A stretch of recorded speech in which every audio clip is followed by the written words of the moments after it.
Thumbnail पे नजर गिरा के तुम यहाँ आ ही गए हो तो चलो अच्छे से बात करते हैं रणवीर कपूर की आने वाली कुछ बेहतरीन फिल्मों के ऊपर। और अगर तुम यहाँ मुझे फर्स्ट टाइम देख रहे हो तो माई सेल्फ राहुल और मुझे फिल्मों पे बात करना अच्छा लगता है। और इस वीडियो में हम लोग आने वाले 3 सालों में रणवीर कपूर की कुछ मूवीज के ऊपर बात करेंगे। तो शुरू से शुरू करते हैं। तो बेसिकली हुआ ये था कि रिसेंटली रणवीर कपूर ने हॉलीवुड जाके डेडलाइन हॉलीवुड को ना इंटरव्यू दिया था, जिसमें उन्होंने कई सारी चीजों के ऊपर बात की, including his love life, what he is doing right now and what he is going to do in the future. जिसमें सबसे पहले उन्होंने बताया कि he is currently working on Amit Malhotra's Ramayana duology directed by Nitesh Tiwari, जिसका हमें कुछ टाइम पहले ना एक ऑफिशियल पोस्टर भी देखने मिला था। जिसके बाद से यानी कि जब से मूवी अनाउंस हुई है ना ऑफिशियली, तब से हमें जो मूवी के अदर इंपॉर्टेंट कास्ट, जिनको ऑडियंस ना बेसिकली अपने आप में स्पेकुलेट कर रही थी कि भाई ये कैरेक्टर ये प्ले करेगा, ये कैरेक्टर ये प्ले करेगा, वो लोग भी यानी कि वो एक्टर्स भी अब मूवी के ऊपर अच्छे से बात करने लगे हैं, ओपनली मीडिया में बात करने लगे हैं। जिसमें रिसेंटली ही सबसे पहले शुरुआत की थी हमारे रॉकिंग स्टार यश ने अनुपमा चोपड़ा के इंटरव्यू के दौरान, जिसमें उन्होंने बताया कि how much he is excited to play the character of Ravan. और रिसेंटली सनी देओल ने भी ना एक इंटरव्यू के टाइम पे कहा था कि वो भी रामायण का पार्ट होंगे और किस तरह से ये मूवी लॉन्ग प्रोजेक्ट है, यानी कि ये जो भी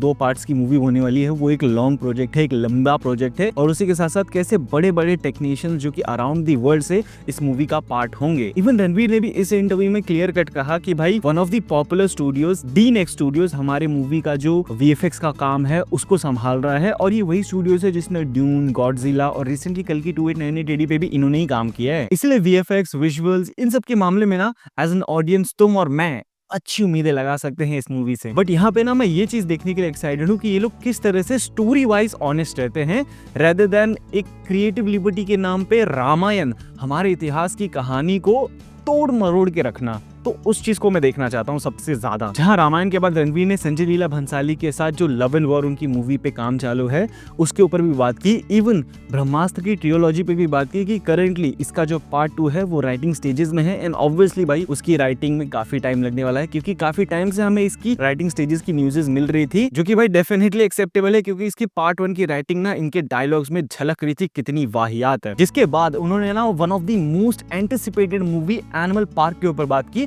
और 2 चीजें क्लियर कर दी। पहली, संदीप रेड्डी वांगा ना करंटली अपने किसी और प्रोजेक्ट में लगे हुए हैं, which is we all know कि प्रभास के साथ स्पिरिट होने वाली है, और इसके बाद वो डायरेक्टली एनिमल पार्क पे काम करेंगे। और इसके बाद इन्होंने ना एक बहुत ही शॉकिंग स्टेटमेंट दी जिसने आई गेस फैंस के दिलों में आगी लगा दी होगी। और वो स्टेटमेंट ये थी कि एनिमल की कहानी यानी कि रणविजय की कहानी, रणविजय बलबीर सिंह की कहानी 3 डिफरेंट पार्ट्स में बनेगी। It means it will be a proper ट्रियोलॉजी, जहां इसका मतलब ये हुआ पहली एनिमल, दूसरी एनिमल पार्क और तीसरी प्रोबेबली एनिमल किंगडम। लेकिन इतना तो जरूर पक्का है कि वांगा साहब ने इस कहानी को यानी कि पूरे रणविजय के एकदम कंप्लीट स्टोरी आर्क को अपने दिमाग में 3 डिफरेंट पार्ट्स में सोच के रखा है, और उन्होंने सोच के रखा है तो डेफिनेटली कुछ भयानक ही सोच के रखा होगा। जहां इसी के साथ साथ रणवीर ने ना यहाँ पे एक और बहुत ही इंटरेस्टिंग बात कही कि एनिमल पार्क यानी कि इसके पार्ट 2 में ना बड़ी इंटरेस्टिंग कास्ट होने वाली है, यानी कि उनके जो को स्टार्स है वो बड़े ही इंटरेस्टिंग होने वाले हैं, जिसके बारे में अभी डिस्क्लोज नहीं किया गया है, वो बाद में बताया जाएगा। लेकिन अगर इसको लेके, इस पर्टिकुलर स्टेटमेंट को लेके मैं अपना कुछ खाली दिमाग में कुछ थ्योरीज दौड़ाऊं ना, तो ये कहना गलत नहीं होगा कि प्रोबेबली